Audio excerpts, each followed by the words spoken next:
ഈ കളി വെച്ചിട്ട് അർജന്റീനക്ക് എത്ര വരെ സർവേ ചെയ്യാൻ പറ്റും? ശരിയാണ്, ഇന്നിപ്പോൾ 3-1 വിജയിച്ചുകൊണ്ട് സെമി ഫൈനലിലേക്ക് അർജന്റീന കടന്നിരിക്കുകയാണ്. റിസൾട്ട് കൊണ്ട് ഒരു ബിഗ് വിൻ ആണെങ്കിൽ കൂടി ഈ കളിച്ച കളി വെച്ചിട്ട് സാറ്റിസ്ഫൈഡ് ആണോ? ഒരു ഹേറ്റ് ടോക്ക് ആയിട്ട് എടുക്കണ്ട, ജസ്റ്റ് ഒന്ന് ചിന്തിച്ച് നോക്കിയാൽ മതി. എസ്പെഷ്യലി ഇപ്പോൾ കഴിഞ്ഞു പോയ 3 നോക്കൌട്ട് മത്സരങ്ങൾ against Cape Verde, Egypt and Switzerland. ഈ 3 ടീമുകളും അർജന്റീനയേക്കാൾ എത്രയോ വലിയ അന്തരമുള്ള ടീമുകളാണ്. നമ്മൾ പ്രത്യേകിച്ച് ഈ വേൾഡ് കപ്പിന്റെ ഏറ്റവും വലിയ പ്രത്യേകത ചെറിയ ടീമുകൾ അട്ടിമറിക്കുന്ന കാഴ്ച നമ്മൾ കാണുന്നുണ്ട്. കേപ്പ് വെർദെയുടെ ഒക്കെ ജേണി തന്നെ അതാണ്. സ്പെയിനൊക്കെ സമനിലയിൽ തളച്ചുകൊണ്ടാണ് പിന്നീട് റൗണ്ട് ഓഫ് 32-ൽ അർജന്റീനയെ നേരിടാൻ വരുന്നത്. അതൊക്കെ നമുക്ക് അറിയാവുന്ന കാര്യമാണ്. പക്ഷെ എങ്കിൽ കൂടി അർജന്റീന ഈ 3 ടീമുകൾക്കെതിരെയും വിജയിക്കുന്നത് ലാസ്റ്റ് സമയത്താണ്.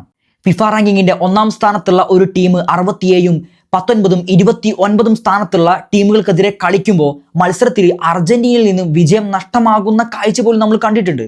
പ്രത്യേകിച്ച് നമുക്ക് അറിയാവുന്ന കാര്യമാണ്, ഈ വേൾഡ് കപ്പ് ഒരു എക്സ്റ്റെൻഡ് ചെയ്ത വേൾഡ് കപ്പാണ്. 48 ടീമുകൾ പങ്കെടുക്കുന്ന വേൾഡ് കപ്പാണ്. അതിന്റെ ഏറ്റവും വലിയ പ്രത്യേകത മത്സരങ്ങൾ കൂടും. അപ്പോൾ എന്നിട്ട് പോലും അർജന്റീനക്ക് ഇതുവരെ ഇപ്പോൾ സെമി ഫൈനൽ വരെ എത്തിയല്ലോ, ഇതുവരെ അർജന്റീനക്ക് ഫിഫ റാങ്കിങ്ങിന്റെ 15-ൽ താഴെയുള്ള ടീമുകൾക്കെതിരെ ഇതുവരെ അർജന്റീന മത്സരിച്ചിട്ടില്ല. അർജന്റീന മത്സരിച്ചതൊക്കെയും അതിന് മുകളിലുള്ള ടീമുകൾക്കെതിരെയാണ്. അത് അർജന്റീന കളിച്ച് തന്നെ നേടിയ ഒരു പൊസിഷനാണ്. അവർ മറ്റുള്ള ഒരു ബ്രാക്കറ്റിൽ ഉൾപ്പെടുന്നു, അവിടെ നിന്ന് വിജയിക്കുന്ന കാഴ്ച നമ്മൾ കാണുന്നു. അത് അവർ കളിച്ച് നേടിയ. പക്ഷെ എങ്കിൽ കൂടി അർജന്റീനയെ സംബന്ധിച്ച് അവർ 15-ൽ താഴെയുള്ള ടീമുകൾക്കെതിരെ ഇതുവരെ കളിച്ചിട്ടില്ല. ഇനി നേരിടാൻ പോകുന്ന ഇംഗ്ലണ്ടിനെതിരെയാണ് അവർ ആദ്യമായിട്ട് ഈ വേൾഡ് കപ്പിലെ ഒരു 15-ൽ താഴെയുള്ള ഒരു ടീമിനെതിരെ ആദ്യമായിട്ട് സെമി ഫൈനലാണ് അവർ കളിക്കാൻ പോകുന്നത്.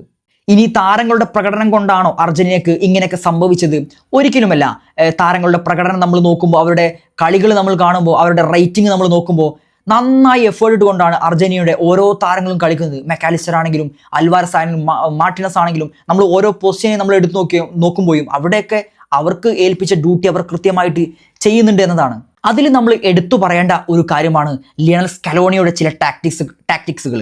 അദ്ദേഹം കൃത്യമായിട്ടുള്ള സബ്സ്റ്റിറ്റ്യൂഷനുകൾ ആ മത്സരത്തിൽ കൊണ്ടുവരുന്നതോടുകൂടിയാണ് ആ മത്സരത്തിന്റെ റിസൾട്ട് പിന്നീട് മറ്റൊരു രീതിയിലേക്ക് അർജന്റീനക്ക് പോസിറ്റീവായിട്ടുള്ള ഒരു റിസൾട്ടിലേക്ക് ആ മത്സരം എത്തുന്നത്. നമ്മൾ കേപ്പ് വെർദെക്കെതിരെയുള്ള മത്സരമാണെങ്കിലും അതിനുശേഷം ഈജിപ്തിനെതിരെ ആണെങ്കിലും ഇപ്പോൾ ഇന്ന് കഴിഞ്ഞു പോയ സ്വിറ്റ്സർലാൻഡിനെതിരെ ആണെങ്കിലും അദ്ദേഹത്തിന്റെ സബ്സ്റ്റിറ്റ്യൂഷനുകൾ മത്സരത്തിൽ വലിയ ഇമ്പാക്റ്റ് കൊണ്ടുവരുന്നത് നമ്മൾ കാണുന്നുണ്ട്.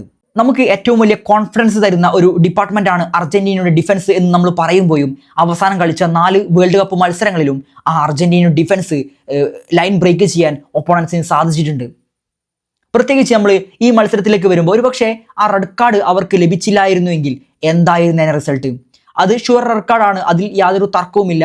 അതിന് എംബോളോക്ക് ഒരു ഡൈവ് ചെയ്തത് കൂടെ തന്നെയാണ് ഒരു മഞ്ഞക്കാർഡ് ലഭിക്കുന്നത്. ഓൾറെഡി അദ്ദേഹം ഒരു യെല്ലോ കാർഡിന് ശിക്ഷ അനുഭവിക്കുന്ന ഒരു വ്യക്തി ആയതുകൊണ്ട് കറക്റ്റ് ഒരു റെഡ് കാർഡിനുള്ള ഒരു ഒഫൻസ് ആണ് അദ്ദേഹം ചെയ്തിട്ടുള്ളത്. അതിൽ യാതൊരു തർക്കവുമില്ല.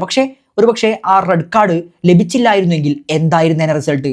ഈ മത്സരത്തിൽ പിന്നെ ഒരു അർജന്റീന ആരാധകർക്ക് ഒരു പോസിറ്റീവായിട്ടുള്ള ഒരു കാര്യം എന്താണെന്ന് വെച്ചാൽ, അർജന്റീനക്കാരുടെ 2 മെയിൻ സ്ട്രൈക്കർമാരായിട്ടുള്ള മാർട്ടിനസിനും അൽവാരസിനും ഈ മത്സരത്തിൽ ഗോൾ സ്കോർ ചെയ്യാൻ സാധിച്ചിട്ടുണ്ട്. എസ്പെഷ്യലി അൽവാരസിനെ സംബന്ധിച്ച് ഈ വേൾഡ് കപ്പിൽ ഒരൊറ്റ ഗോൾ പോലും അദ്ദേഹത്തിന് ഇതുവരെ നേടാൻ സാധിച്ചിട്ടില്ല. അദ്ദേഹത്തിന് ഒരു കോൺഫിഡൻസ് ഒക്കെ ബൂസ്റ്റ് ചെയ്യാൻ പറ്റുന്ന ഒരു രീതിയിൽ ഒരു ഗംഭീര ഒരു ഗോൾ തന്നെയാണ് ഈ മത്സരത്തിൽ ആ ഒരു ഗോൾ അദ്ദേഹം നേടിയിട്ടുള്ളത്.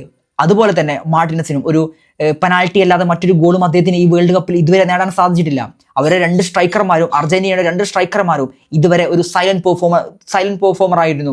എന്നാൽ ഈ മത്സരത്തിൽ 2 പേർക്കും 2 ഗോളുകൾ ഈ മത്സരത്തിൽ നേടാൻ സാധിച്ചു. അത് മാത്രമല്ല, ആ 2 ഗോളുകളാണ് ഈ മത്സരത്തിന്റെ ഒരു ഗെയിം ചേഞ്ചിങ് ഒരു മൂമെന്റ് ആയിട്ട് മാറിയിട്ടുണ്ടായിരുന്നത്. പിന്നെ വേറൊരു കാര്യമാണ്, എനിക്ക് തോന്നിയ കാര്യമാണ്, ഇത് എത്രത്തോളം ശരിയായിരിക്കുമെന്നുള്ളത് അറിയില്ല. എന്നാലും ലിയണൽ മെസ്സിയെ ആശ്രയിക്കുന്ന ഒരു അർജന്റീന ടീമിനെ നമ്മൾ പലപ്പോഴും മത്സരത്തിൽ കാണുന്നുണ്ട്. അദ്ദേഹത്തിലൂടെ മാത്രം ഒരു അറ്റാക്കുകൾ വരുന്ന, അദ്ദേഹത്തിലൂടെ മാത്രം ഗോളുകൾ വരുന്ന, അസിസ്റ്റുകൾ വരുന്ന ഒരു കാഴ്ച നമ്മൾ കാണുന്നുണ്ട്. അദ്ദേഹം ജോർദാനെതിരെ മാത്രമാണ് ഒരു സബ്സ്റ്റിറ്റ്യൂട്ട് ആയിട്ട് ഇറങ്ങുന്നത്. ബാക്കിയുള്ള എല്ലാ മത്സരത്തിലും അദ്ദേഹത്തിലൂടെ മാത്രം അർജന്റീന സർവൈവ് ചെയ്ത് പോകുന്ന കാഴ്ച നമ്മൾ കാണുന്നുണ്ട്. അത് എത്രത്തോളം പ്രാക്ടിക്കലായിട്ട് അർജന്റീന മുന്നോട്ടുള്ള പോക്കിനെ എത്രത്തോളം ബാധിക്കുമെന്നുള്ളത് കണ്ടറിയേണ്ടതാണ്.